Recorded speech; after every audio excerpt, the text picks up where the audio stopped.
Center for the Ethiopian Educational Information and Communication Technology presents Educational Satellite Television Programs.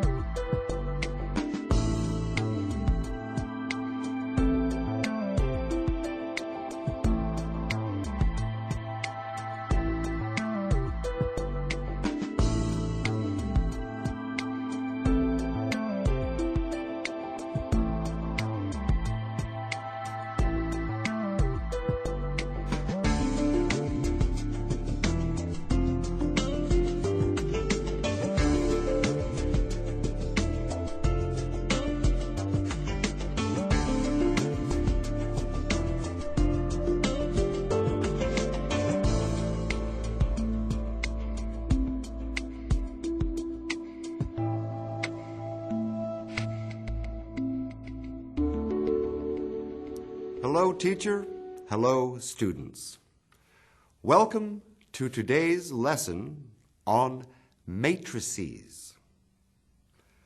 We will be learning about the concept of a matrix and how we can determine the difference between them. We have a lot to cover today. So, if you are ready, let us get started. A matrix is a rectangular table or array of numbers written in brackets. When there is more than one, they are called matrices. They have many applications. They are used in science, in computing, and in engineering, and can help with the solving of linear equations. This is a matrix. R is the set of real numbers, and M and N are positive integers. Using those terms, this matrix is called an M by N matrix in R. We can use this example to define some important facts about matrices. Note first that M is called the number of rows of A. In the same way, N is called the number of columns of A. Let us take a random row number I and a random column number J of A. Aij is called the ij element or entry. It is in the row of I and the column J of A. A can be abbreviated like this. The rectangular array of entries is enclosed in an ordinary bracket or a square bracket. M by N is called the size or the order of the matrix. It can seem like a lot to remember, students. It will help us when we are dealing with matrices to treat them like tables where the labels for the rows and columns have been removed. For instance, this is a 3 by 2 matrix. The A11 element is equal to 3. I would like you to take a moment to define the value of 3 other elements on this matrix. Please demonstrate what you have learned by defining these terms. Students, let's get ready. Begin.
Time's up.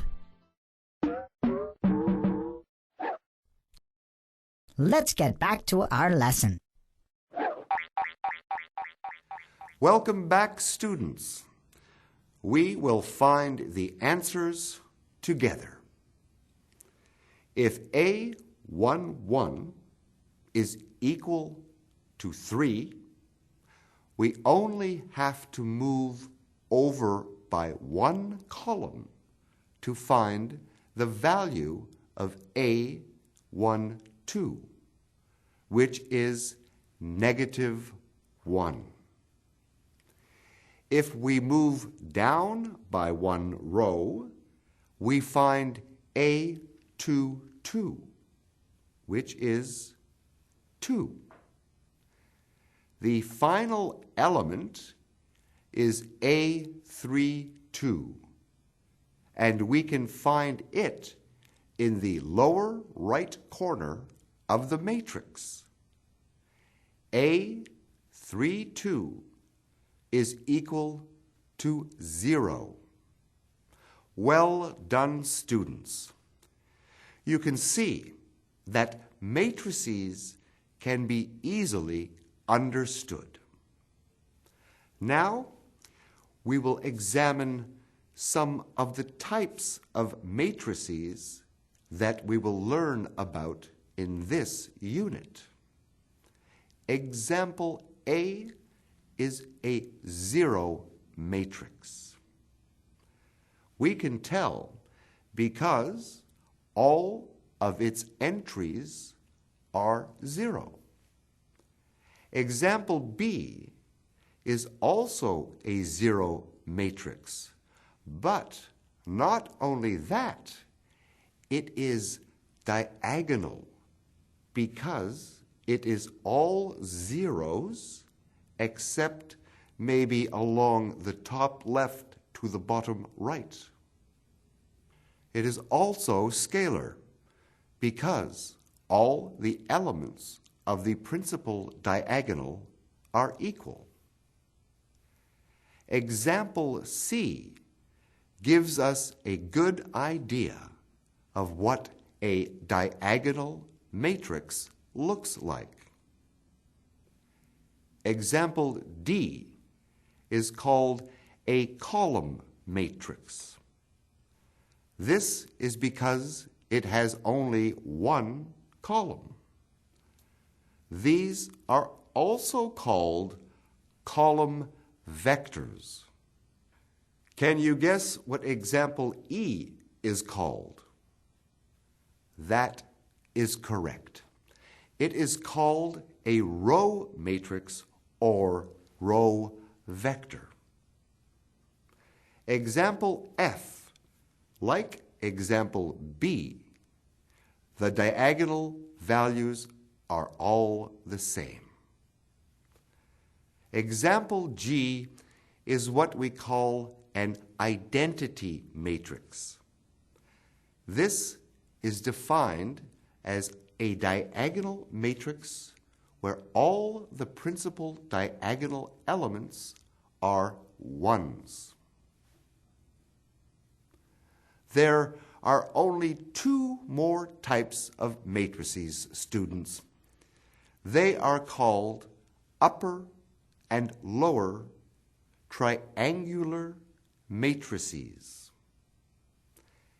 An upper triangular matrix is called that because all of its elements below the main diagonal are 0.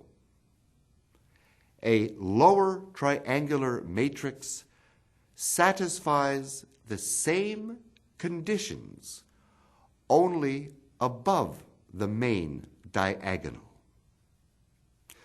Look at these examples. Please tell me, if you can, if each example is an upper triangular matrix or a lower triangular matrix. Remember, it could also be both or neither. Please, start now. Students, let's get ready. begin.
Time's up!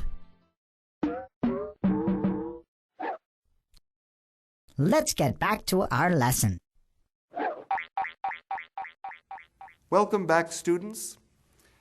Let us learn the answers together. A and B are both lower triangular matrices. You see that because they have zeros under the main diagonal.